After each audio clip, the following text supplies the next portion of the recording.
खुलुमबाय बे समाव बडलेण्ड इंखं टेलिभिजननि स्टुडिय'आव आं मिथिका नार्जारी दिनै मोनाबिलिनि गाहाय रादाबफ्राव दङ। नैथि क'क्राझार थुनलाइयारि फोरबोखौ लोब्बा लाखिनानै बिजाब मेला बेखेवदों। कलाक्षेत्रआव खौसेथि बर' सुबुं आफादनि 9थि बोसोरसालिया जथुमा खुंदों। गिबि मन्थ्रिया गोदान राजभवननि हा फुजा होनायजों लोगोसे अन्थाइ खुन्थिया गायसनबाय। खेत्रियाव हा गिसिखानानै सासे सुबुंनि जिउ खहा।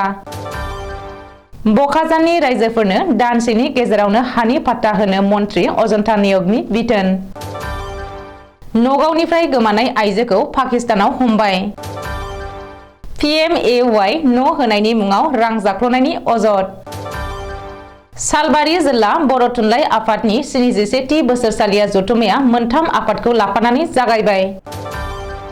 रुपसि बिरखं गाथोनखौ फुवारनायनि हेंथायै जायगानि रायजो राजाया सोमावसारदों। टंलायाव सनाथि मायथाइ फालिनो लाहार फाहार। दानिया फैदो आबुं रादाबाव।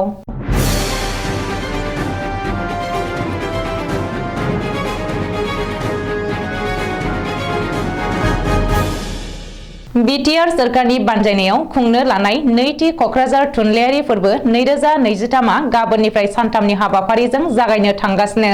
मख'नो गोनां दि गोजोन आरो खौसेथिनि थाखाय थुनलाइ बे मोन्थोरजों बिटिआर सोरखारा क'क्राझार नोगोरनि सोनाब फारसे साखाथियावनो सान्दामारियाव थानाय बड'फा कालचारेल कमप्लेक्सआव फैगौ 6, 7 आरो 8 जानुवारि खालि सानथामनि हाबाफारिजों नैथि क'क्राझार थुनलाइयारि फोरबो 2023 एबा खुंनो लाहार फाहार खालामदों।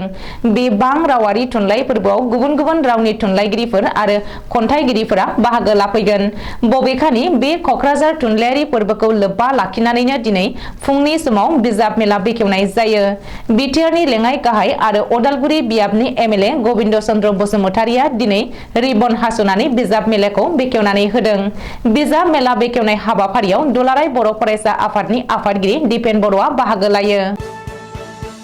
श्रीमन्त शंकरदेव कलाक्षेत्रआव खौसेथि बर' सुबुं आफाद एबा इउनाइटेड बड' पिपल्स अर्गानाइजेशननि 9थि बोसोरसालिया जथुमा खुंदों।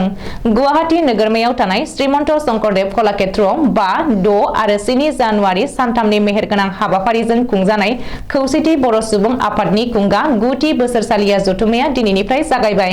दिनै गिबि साननि हाबाफारि बायदियै फुंबिलिनि 8 रिंगायाव सायनासालियाव हाबग्रा गाहाय दरखंखौ बेखेवनानै होयो लखिमपुर लकसभानि MP ब्रदान बरुवाया। बेनि उनाव लान्थ्रियै 8:30 रिंगायाव चर्च अभियानखौ बेखेवनानै होयो देउरि अट'नमास काउन्सिलनि गाहाय खुंगिरि भैरब देउरिया।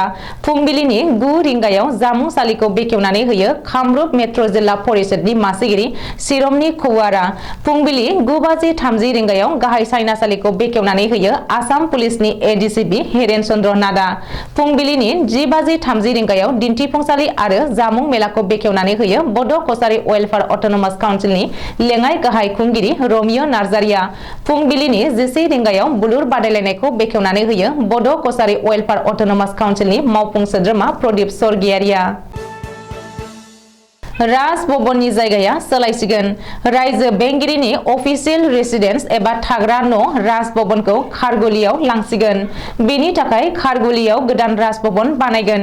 गिबि मन्थ्रि डक्टर हिमन्त बिश्व शर्माया दिनै रायजो बेंगिरि प्रफेसर जगदीश मुखी, गोबांसा केबिनेट मन्थ्रि आरो गोजौ थाखोनि सोरखारि मावख'गिरिफोरनि बाहागो लानायाव खारगुलियाव गोदान राजभवन लुनायनि थाखाय हा फुजा होबाय। बेजों लोगोसे अन्थाइ खुन्थिया गायसनबाय। रिपर्ट बायदिब्ला गोदान राजभवन लुफुंनायनि थाखाय 36 दान सम खानानै होदों आरो बेनि थाखाय रायजो सोरखारा गासै 41 कौटि 32 लाख 51,000 रां बाजेट थि खालामदों। मिथिनो हानाय बायदिब्ला गुवाहाटी नोगोरमानिनो खारगुलियाव गोदानै लुफुंनो गोनां राजभवना गासै 9,631 बर्ग मिटार गुवार ओनसोलाव जागोन। मख'नो गोनां दि गोदान खाबुफोर आरो टेक्न'लजि बाहायना लुनो लानाय बे गोदान राजभवना आबुं जानाय लोगो लोगो आसामनि रायजो बेंगिरिनि सोरखारि थाग्रा जायगाखौ गोदान राजभवनाव बोस्लायनाय जागोन। खेत्रियाव हा गिसिखानानै सासे सुबुंनि जिउ गोमादों। मिथिनो हानाय बायदिब्ला मैया गुवाहाटी सनापुरनि खेत्रियाव हा गिसिखानायाव फबसिनजानानै सासे सुबुङा जिउ गोमादों। हा गिसिखानायाव जिउ गोमानाय सुबुंखौ दीपक बरुवा होननानै सिनायथिनो हादों। बबेखानि बे जाथायनि बागै खौरां मोननाय उनावनो पुलिस बिफाना जाथायसालियाव थांनानै रेस्किउ अपारेशन खालामहैयो आरो दीपक बरुवानि सह'खौ हा सिंनिफ्राय बोखाङो। मख'नो गोनांदि बेनि सिगां थांनाय डिसेम्बर दानाव काछार जिल्लायाव हा गिसिखानायाव सानै सुबुङा जिउ गोमादोंमोन। तिताबर बियाबनि आसाम नागालेण्ड सिमना ओनसोलनि बकाजान पन्चायतआव गोलाव समनि हा फाट्टा जेंनाखौ सुस्रांनो आखायाव लादों आसामनि राङारि मन्त्रि आरो जरहाट जिल्लानि दिथागिरि मन्त्रि अजन्ता निय'गआ। मिथिनो हानाय बायदिब्ला फैगौ दानसेनि गेजेरावनो बकाजानाव 1000 नखरनो हानि फाट्टा राननानै होनो मन्त्रि अजन्ता निय'गआ बिथोन होदों। रिपर्ट बायदिब्ला बकाजानाव दासिम बेसेबां नखरनो हानि फाट्टा राननानै होखो बेनि बागै मन्त्रि अजन्ता निय'गआ मिथिनो लुबैनायाव दासिम हा गैजायि 800 थागिबि नखरफोरनो हानि फाट्टा होबाय आरो 1000 हानि फाट्टाया थियारि जानानै दं होननानै तिताबर सार्केल अफिसारा फोरमायदों। बबेखानि बसन्तुरा 2.0 बिथांखिनि गेजेरजों बकाजान ओनसोलाव 100% हानि फाट्टा होनो थाखायबो अजन्ता निय'गआ सार्केल अफिसारखौ बिथोन होदों होननानै मिथिनो हादों। आसामाव मोनसे सोमोनांथाव मानसि गोमानाय जाथाय। नगाव जिल्लानिफ्राय गोमानाय सासे आइजोखौ पाकिस्तानाव हमनो हादों। पाकिस्तानाव हमजानाय नगावनि आइजोखौ बाहिदा बेगम होननानै सिनायथिनो हादों। आइजोआ बे समाव पाकिस्ताननि जोबथेसालियाव दङ। ओरैहाय बेनि सायाव थार बिजिरनाय नागिरनानै आइजोनि बिमाया दिल्ली गोजौ बिजिरसालियाव साफिदों। मिथिनो हानाय बायदिब्ला बाहिदा बेगमा फिसाय महम्मद महसिन खाननि थैनायनि उनाव मोननाय हाखौ फाननानै नोगोद 1,60,60 लाख रां मोननो हादोंमोन। नाथाय बाहिदा बेगमा गावनि सम्पथिखौ फाननायनि उननिफ्रायनो न'निफ्राय गोमादोंमोन। बेनि बागै आइजोनि बिमा आरिफा खातुना 10 नभेम्बर खालि नगाव पुलिस थानायाव एजाहारबो होदोंमोन। बेनि उनाव आरिफा खातुना 30 नभेम्बर खालि पाकिस्तान नम्बरनि मोनसे फन कल मोनदोंमोन, जेराव 25 नभेम्बर खालि बाहिदा बेगमखौ पाकिस्तानाव एरेस्ट खालामनायनि बागै फोरमायहरदोंमोन। रिपर्ट बायदिब्ला पाकिस्ताननि सासे लयाराबो आरिफा खातुननि WhatsAppआव लिगेल नटिस दैथायहरदोंमोन आरो बिनि गांसे कपिखौ भारतनि एम्बेसिनोबो दैथायहरदों होननानैबो लयारा फोरमायहरदोंमोन। नाथाय आरिफा खातुना आसाम पुलिसनिफ्राय दासिमबो जेबो रोखोमनि मदद मोनाखै।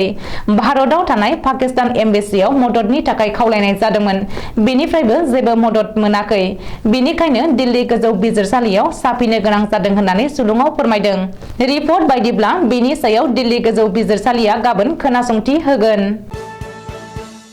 प्रमद बर' दैदेननाय आथिखाल बिटिसि सोरखारनि समाव बिटिआर ओनसोलाव जाख्ल'नाय गैयै गोग्गो खुंथायनि बाथ्रा बुङोब्लाबो नाथाय जाख्ल'नाया सोलिदों।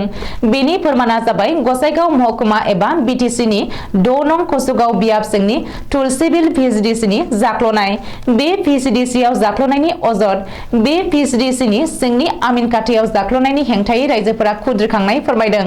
रायजोफोरनि अजद सोरखारि न' होनायनि मुङाव गंसे न'आव 2,500 निफ्राय 3,000 रांसिम लादों। रां होआब्ला भिसिडिसिनि मासिगिरि सोद्रोमाया सोरखारि न'नि थाखाय फर्म एबा आर'जलाइ जमा होनायखौ लायैनि अजद होदों रायजो राजाफोरा। तुलसिबिल भिसिडिसिनि मासिगिरि सुबुर आली आरो भिसिडिसिनि सोद्रोमा केशव ब्रह्मनि हेंथायै सोरखारि न' होनायनि मुङाव रां लानाय गोख्रों अजद लाबोदों रायजोफोरा। गोग्गो खुंथायनि बाथ्रा बुंबोनाय प्रमद बर' दैदेननाय बिटिसि खुंथाया रायजोफोरा जाख्ल'नायनि अजद लाबोनायनि बिथिङाव मा राहा लायो बेखौ फैगौ समाव नोजोर होथावना जागोन। बाक्सानि सालबारियाव सालबारि जिल्ला बर' थुनलाइ आफादनि 17थि बोसोरारि जथुम्मा, सालबारि जिल्ला दुलाराय बर' हारिमु आफादनि 3थि बोसोरारि जथुम्मा आरो सालबारि दख'रा बाथौ महासभानि 21थि बोसोरारि जथुम्मानि हाबाफारि।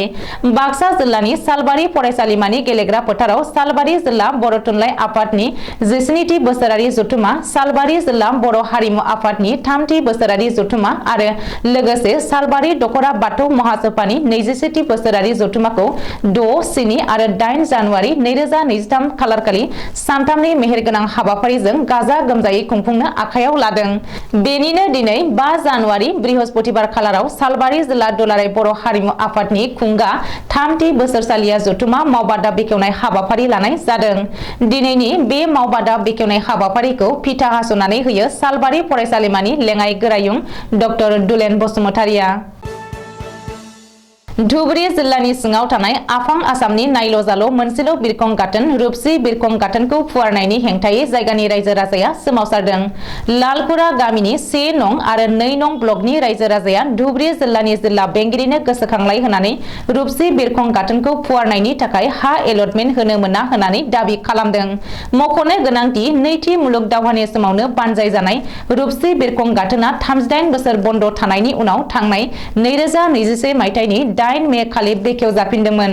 मोनसेल' रानवे गोनां बे बिरखं गाथोनाव ATR 72 टाइपनि गंनै बिरखं पार्किं खालामनो हानाय जायगा दङ आरो बेनि गुवारथिया गासै 337 बर्ग हेक्टर। बेनि अनगायैबो 3500 बर्ग मिटार गेदेर बिल्डिं न' दङ। क'क्राझार, बङाइगाव, चिरां, धुबुरी, मानकासार आरो सोनाब बंगनि कचबिहारजों लोगोसे आलिपुर दुवार जिल्लाखौबो बे बिरखं गाथोना बोननानै लानो हायो। अदालगुरि जिल्लानि सिङाव थानाय टंला दखरा दुलाराय बर' फरायसा आफादनि सनाथि मायथाइ फालिथायजों जथायै टंला गुदि बर' थुनलाइ आफादनि 31थि टंला आबोबनि 24थि बोसोरसालिया जथुमाखौ खुंफुंनो साखा-फारा खालामदों। 8-9 जानुवारि खालि सानथामनि मेहेर गोनां हाबाफारिजों खुंफुंगोन। 1971 मायथाइयाव गायसननाय टंला दखरा एबसुआ देग्लाय 50 बोसोर जानायनि लेखायै सनाथि मायथाइ फालिगोन। टंला सुमुआफारा गेजेर गोजौ फरायसालिनि लांगोनायाव सानथामनि हाबाफारि जों खुंफुंनो साखा-फारा जानायखौ नुनो मोननाय जादों। दिनै मोनाबिलिनि रादाबा एसेनोसै। गोजोन्थों।